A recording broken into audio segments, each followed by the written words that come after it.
If your DeLonghi portable air conditioner starts acting up, freezing on a setting, flashing error codes, or refusing to respond, the issue is often a temporary control board glitch. These units use built-in microprocessors to manage cooling, fan speed, and safety monitoring. Just like a computer, they sometimes need a reboot to clear memory errors and restore normal operation. Before resetting, check the basics. If you see an HL code, empty the water tank.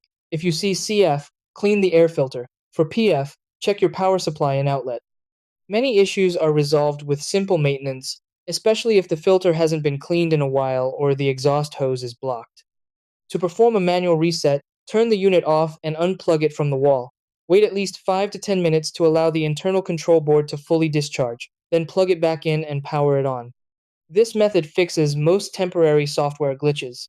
If that doesn't work, try holding button combinations like mode plus up arrow or power plus mode for 3 to 5 seconds until the display flashes. Some models also include a reset button on the plug itself.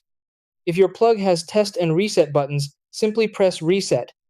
If problems continue after resetting, or you notice water leaks, loud noises, or burning smells, stop using the unit and contact customer support. Avoid opening internal components yourself.